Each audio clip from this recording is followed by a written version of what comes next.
A young man went over to another Jew at a wedding. He said, "You remember me?" He said, "I don't remember you. Who are you?" He introduces himself. He says, "Ah, you were my student. Third grade.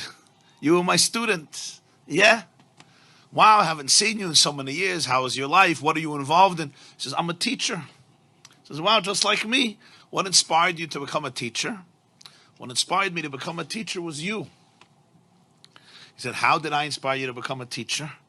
"I saw what an impact you had on me. I realized what an impact I can have on children. I decided to go into education." He said, "What type of impact did I have on you?" So he said, "I'll remind you, but I'm sure you remember the story.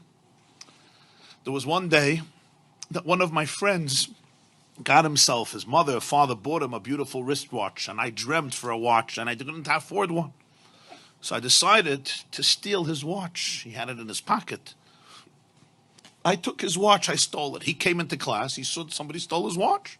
He came complaining to the teacher, somebody stole his watch. So you made an announcement. Whoever took this boy's watch, please return it." I was too embarrassed and I didn't want to return it, so I didn't return it. So you locked the door and you said, "I'm going to have to line everybody up and empty their pockets in order to get back the watch." And that's what you did. And I thought to myself, this is going to be the most shameful moment of my life. And then you said, "All boys line up at the wall, but I want everybody to have their eyes closed. Everybody's eyes must be closed." And you went from pocket to pocket, and everybody's eyes were closed. And then you came to my pocket, and you found the watch, and you took it out, and you went through everybody's pockets with everybody's eyes closed. And then you said, "Okay, everybody can open their eyes." You gave the watch back to its owner. And you never, ever said a word to me throughout the entire year. You never mentioned the story. You never mentioned the episode. And when I thought to myself how you saved my dignity that day, instead of being stereotyped as a ganev, as a thief, as a shakran, as a liar, as a no-goodnik, as a despicable child, you really saved my soul. You saved my dignity.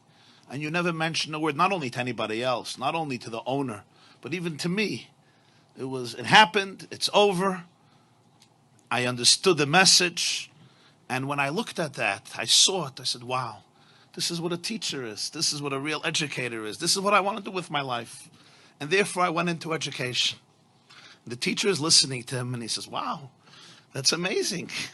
That's really amazing. But he says, but Rebbe, you don't remember the story? Like when you see me and you hear my name, I'm sure you remember the story that I stole the watch and what you did, and you didn't want to embarrass me, so you had everybody's eyes closed.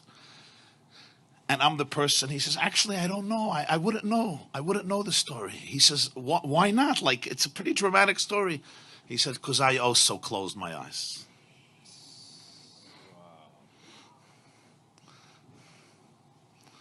So I want to bless you and bless all of us, that we should be able to be such leaders, such teachers, such parents, such educators, such mashpiyim, to be able to be there for people in this way.